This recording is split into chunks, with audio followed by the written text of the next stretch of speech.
Hello and welcome once again to the video.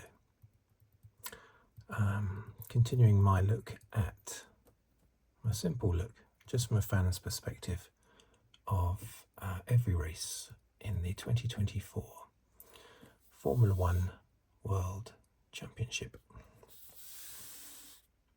Yet another very entertaining race, has to be said.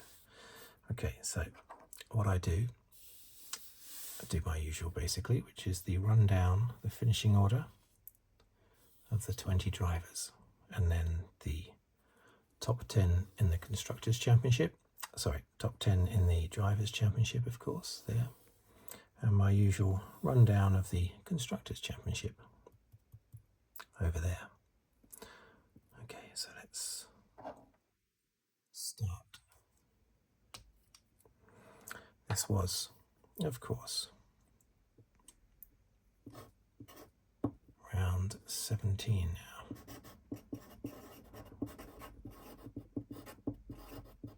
Yes, I did spell that correctly. Azerbaijan. I love this track. I love the whole look of the city, actually, but it's just such a great setting. Very difficult to race on. Obviously, all I've done is raced on it on a PC game on the F123. And it's incredibly difficult. You don't know the corners are there until you're right on top of them.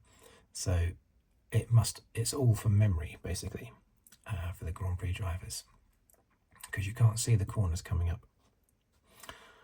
Most circuits are like that. Mostly the drivers are using memory to know where the next corner is and where the next curve is or whatever. But it's even more like that, I think. It must be like that in Azerbaijan, even more so. Okay, so let's go. So we have. Let's just make sure it's in focus. I think it's a bit of a wobble. Yeah, I think that's in focus. So we have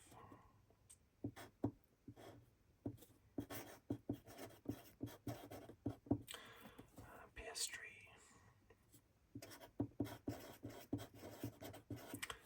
Leclerc, Russell, Norris,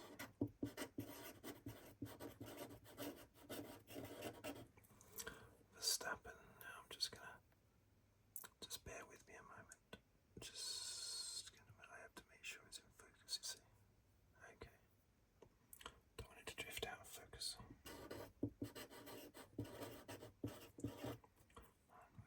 Alonso, Albon, Colapinto, Hamilton,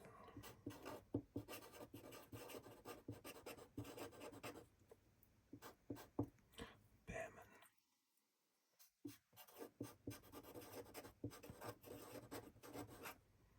Hulkenberg,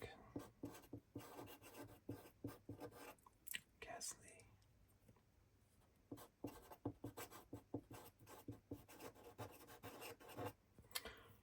Ricciardo,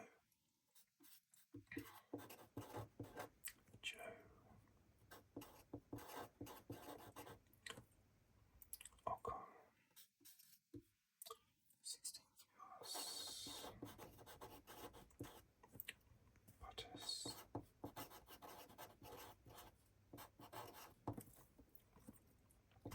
Perez, and Sainz,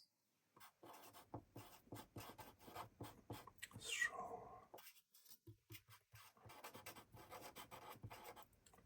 Tsunoda. Okay, so now the Drivers' Championship.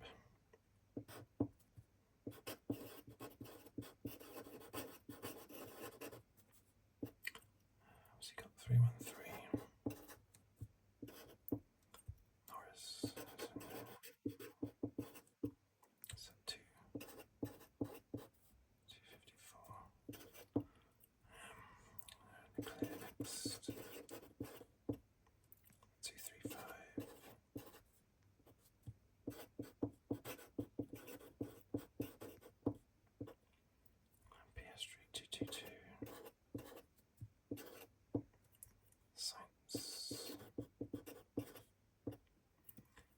84.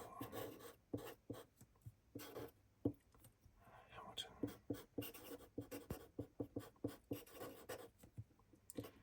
166. Russell. 143.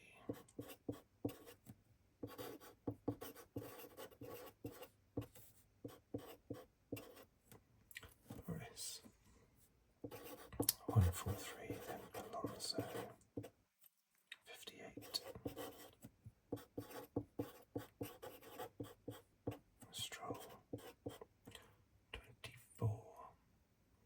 Look at that big gap between the four big teams. Last year we had 5 teams in the top division, if you like. Definitely got 4 this time. Massive gap between Perez and Alonso. Okay, constructors.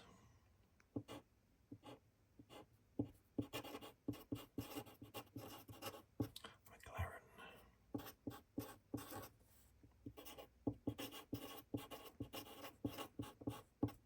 Redbull. 6.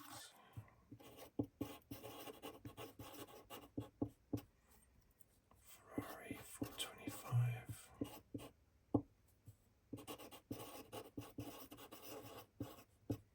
Mercedes 309. Aston Martin.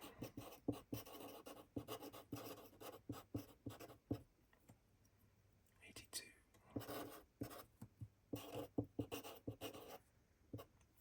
RB34.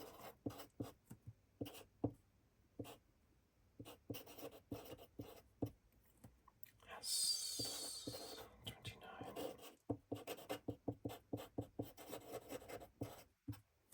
Williams 60.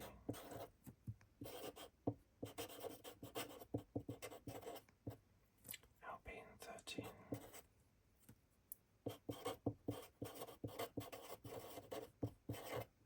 Sauber 0. Okay, so there you go. So what did we, or what did I think of that race? Firstly, let's just put fastest lap yet again for Lando Norris.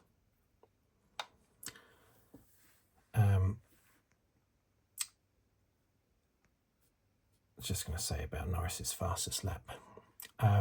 Verstappen, of course, he'd come into the pits actually, hadn't he, right at the end of the race, and he was going to come into the pits in order to try and get the fastest lap off Norris, I think. But then that big accident happened. So that accident, I think, increased the gap between Norris and Verstappen by 2 points, because it was going to be 1 point between 6th and 7th.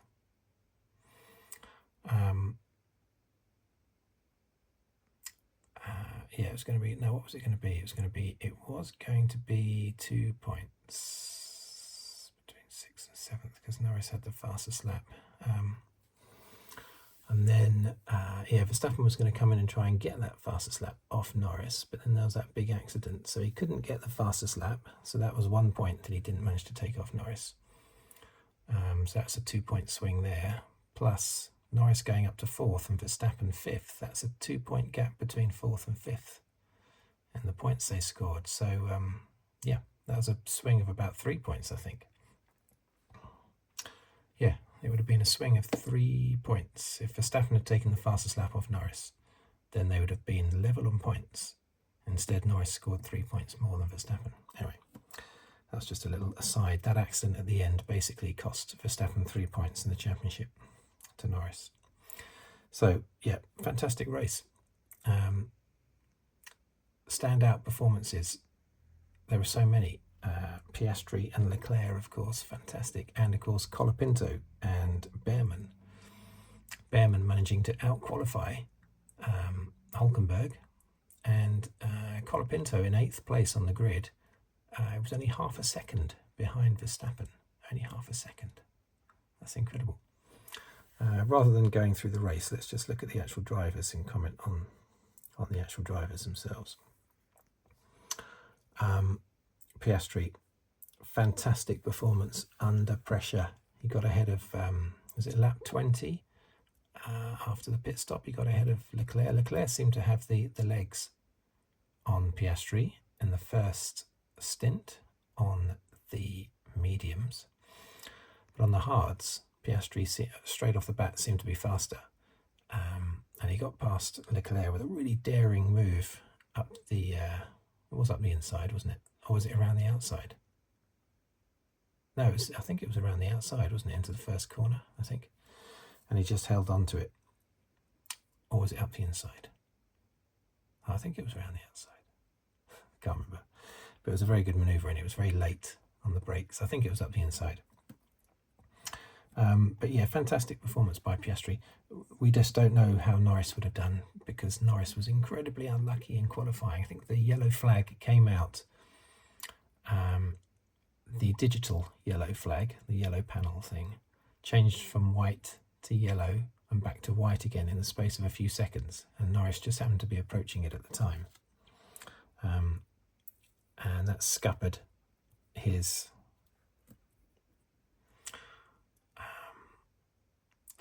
qualifying, of course, and he didn't get through Q1. 17th on the grid, started 15th due to Hamilton having an engine change, and also wasn't there did Albon start from the... No, he didn't start from the pits, did he? Was it Ocon started from the pits because of some issue? I think maybe the Ocon's car had been changed without the FIA knowing. There'd been a little alteration to something, I think was the reason. Anyway, so Norris started 15th and then came charging through, got stuck behind Albon for ages, but very good performance and getting ahead of Verstappen as well. So the two McLarens, extremely good performance by Piastri, holding off Leclerc all that time. That was amazing. Norris, a very good performance coming through the field. He even helped out Piastri when he held up Perez after Piastri's pit stop. Otherwise, Perez would have probably got ahead of Piastri, which would have probably won the race for Leclerc. So Norris was instrumental there. He didn't damage his race at all, really, by doing that, but he nevertheless did help Piastri to win the race. It's just so frustrating for Norris because every race it seems that either there's a mistake by the team's strategy, or there's bad luck, or he just has a momentary lapse, like when he let Piastri pass in Monza. It's a very good move by Piastri, but Norris could have been more aggressive. But then again, they might have had an accident, and that would have been disaster. But Norris was having to protect his championship challenge in Monza, which is why he didn't challenge Piastri so much going into that on that first lap. But there's always something that trips Norris up, and I know Verstappen is saying that he at the moment he's saying that he can't brake into corners, he can't turn into corners, he can't accelerate, and he's definitely going to lose the Drivers' Championship, and Red Bull. Well, we know Red Bull are going to lose the Constructors, but Verstappen is very downbeat. But that might all be psychological, saying we're definitely going to lose, so then he looks right, basically, when they do lose. But I don't think Verstappen will lose the championship at all. I still think he'll win by about 30 points. Ferrari were very quick again. Norris, not Norris. Where is? Oh yeah, of course he's down there, isn't he? Yeah, Sainz put in a very good performance. It was very quick in the second session. Leclerc was very quick in the second stint, I should say, and Leclerc was very quick in the first stint. But yes, we know how it all ended with Perez and Sainz.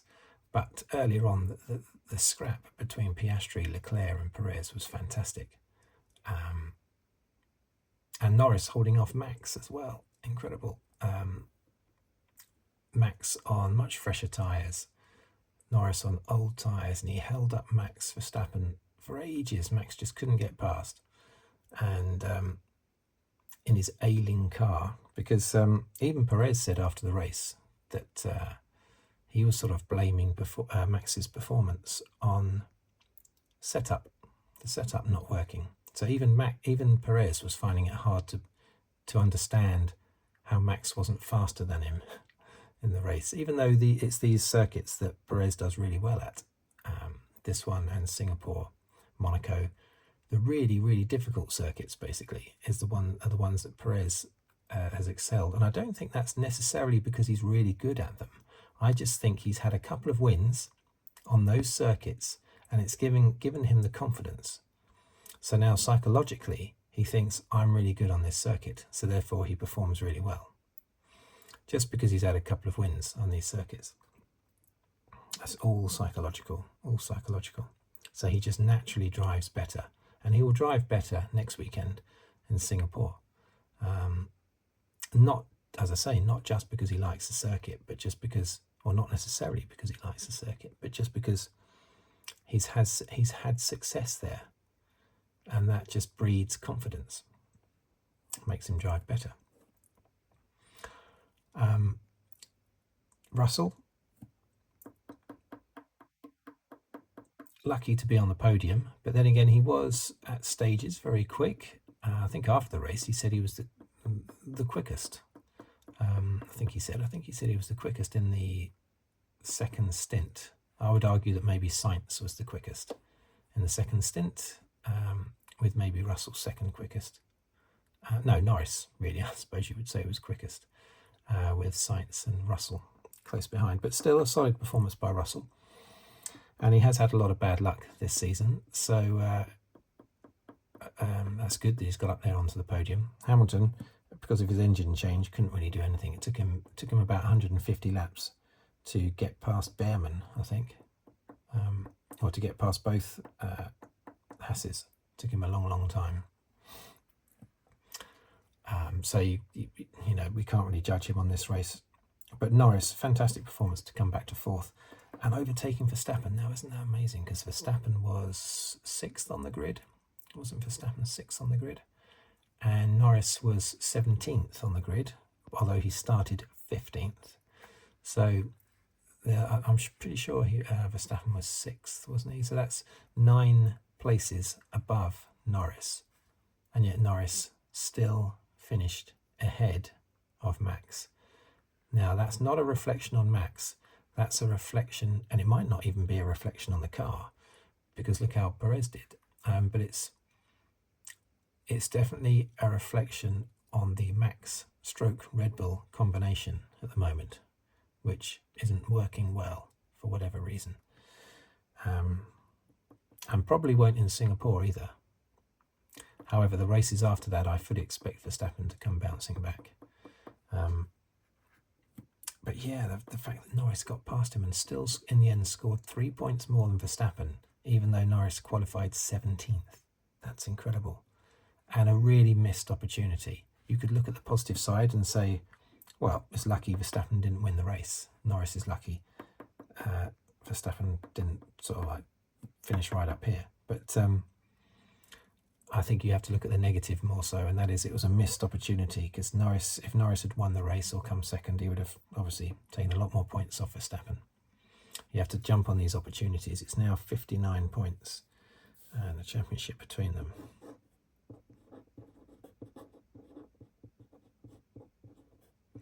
And I still think that is destined for a 30-point win for Verstappen at the end of the year.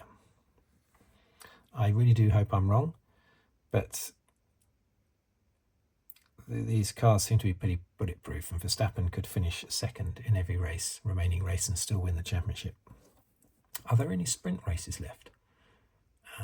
Because that will obviously affect that if there are any sprint races left. I can't remember. I think there was supposed to be 6 this year. Is Brazil one of them? I don't know why they call the Brazilian Grand Prix the Sao Paulo Grand Prix. What is going on there?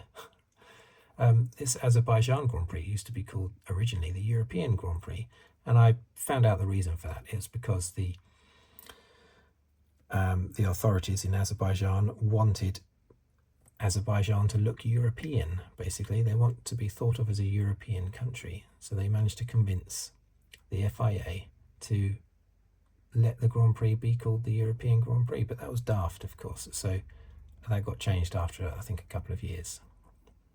And it is correctly now called the Azerbaijan Grand Prix. But why on earth the Brazilian Grand Prix is called the Sao Paulo Grand Prix? There's obviously some silly, immensely silly political reason for that. But I call it Brazilian Grand Prix. I refuse to call it the Sao Paulo Grand Prix. Nonsense. I accept that the San Marino Grand Prix is the Emilia-Romagna Grand Prix because the Grand Prix circuit Imola is actually in the Emilia-Romagna area of Italy, basically. Whereas it's not in San Marino. But they had to call it the San Marino Grand Prix because there was already an Italian Grand Prix. So even though Imola is in Italy, not in San Marino, they had to call it the San Marino Grand Prix. So even though I still like to call it the San Marino Grand Prix, I accept that it is correct, that it is the Emilia-Romagna Grand Prix. But I will never call the Brazilian Grand Prix the Sao Paulo Grand Prix because that's just stupid. Right. So Alonso, very good performance, solid performance. I don't think he really cares at the moment. He's just so excited about Adrian Newey joining Aston Martin that these are just races to finish this year and next year. They're just races. They're just bonus races until hopefully it kicks in with Adrian Newey. The thing is, though, Adrian Newey, takes longer than 1 year to turn a team into a winning team. So Alonso might not be able to last that long, basically, in his career. We'll see. But no one had better mention it. He does not like it whenever anybody mentions how old he is and when he's likely to retire. I remember he tore into Johnny Herbert once, live on TV, when Johnny Herbert asked him whether or not he was going to be retiring soon, a few years ago. And I thought Alonso was going to punch him in the face. So he's very sensitive about that sort of thing. Albon, another fantastic performance, but how good would he be in a frontline team? We don't know, because we've seen him in the Red Bull, but that was his first year. So if he went back into a Red Bull now, I think he'd be a lot better, or at least a top 9 team.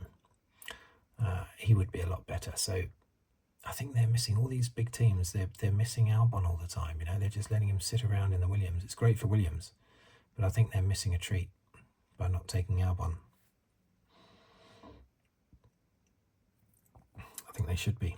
Colapinto, look at that. Fantastic. 8th, wasn't he? 12th in his first race at Monza, and now he's 8th. What I would say, by the way, about Piastri is people keep saying how well Piastri is doing because it's only his second year in Formula 1. Well, Lewis Hamilton won the World Championship in his second year in Formula 1. Jacques Villeneuve won the World Championship in his second year in Formula 1. And both of them nearly won in their first year, in their rookie year in Formula 1. And there were a lot less races, 16 races a year in those championships, not 24. He's been driving extremely well lately, but over the whole year, Norris has definitely had the beating of Piastri, which is why he's about 30 points in front. And who knows what would have happened in this race. Norris was incredibly fast, got the fastest lap as well.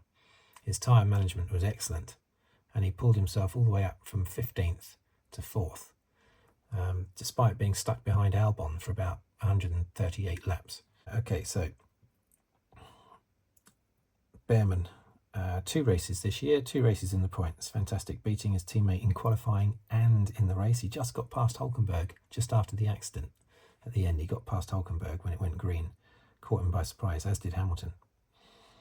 So that's a great result. Gasly and Ocon, they both pitted right at the end, didn't they? I think they both pitted right at the very end because they were holding out for a safety car to get a safety car pit. And the safety car did come out when they still had their pit stop to make.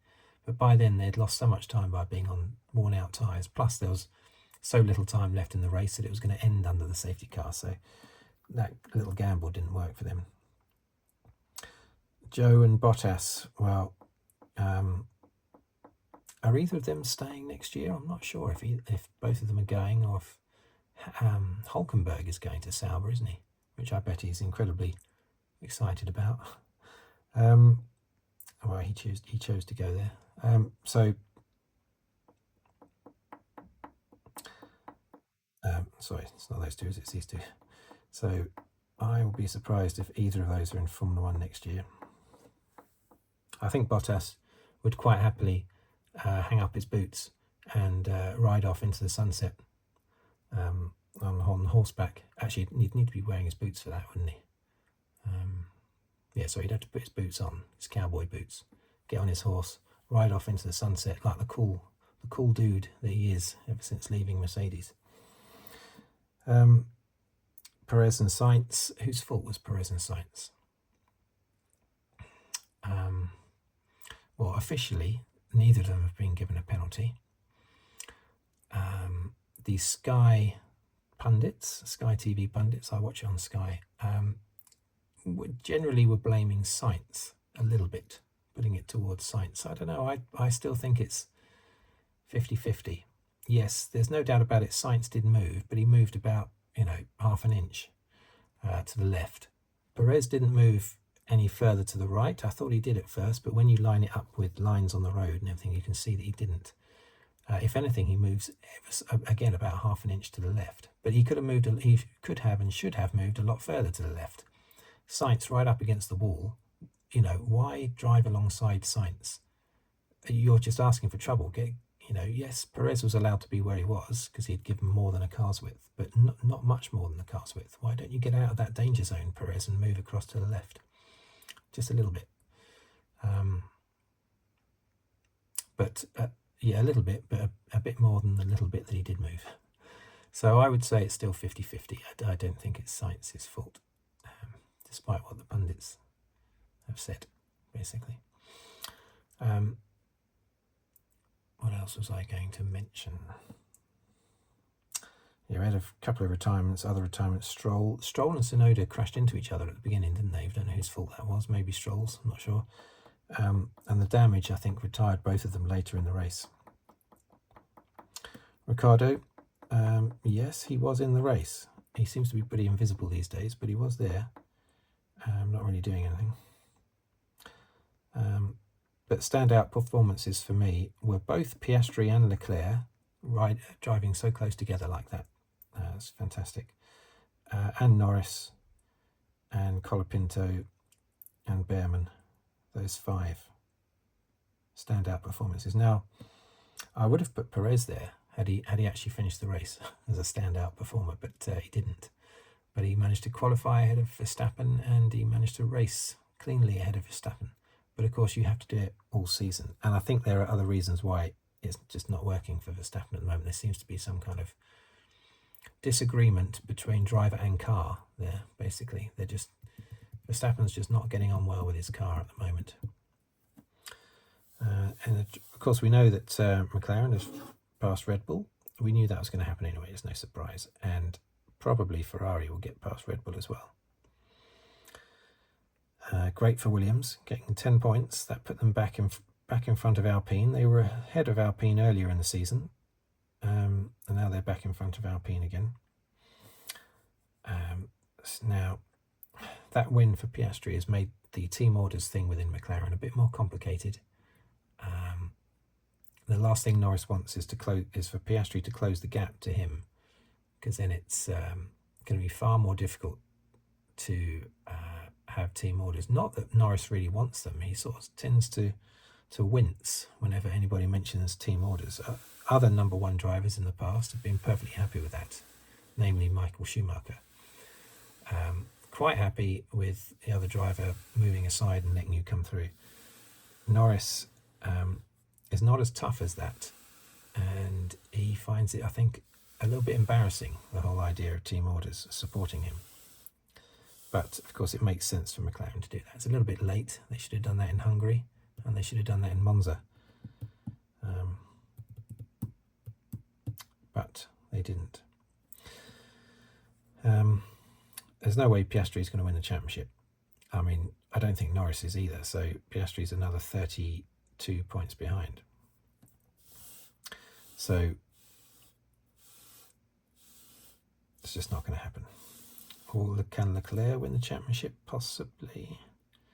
Had he won this race, I would have said there was a good chance of him winning the championship. There is still a chance. But I still think it's going to be Verstappen by about 50 points. Okay, so there you go. Thank you for watching. Thank you for listening. I think the next race is, of course, Singapore, isn't it? Upcoming weekend. I love that race. The main reason why I love it is just because it's a long race. For me, the longer the race, the better. As I always say, get rid of the sprint races and just add an extra 10 laps onto the main Grand Prix. I'm sure the drivers will get used to that. Although maybe not in Singapore, where it's particularly difficult. Physically on the driver and mentally. Anyway, thank you for watching. Thank you for listening. If you'd like to subscribe, please do so, or like the video, or leave a comment, or leave a tip on the thanks button below the video. But mainly just thank you for watching. And I will see you on the very next video, whatever it may be about. Thank you and goodbye for now.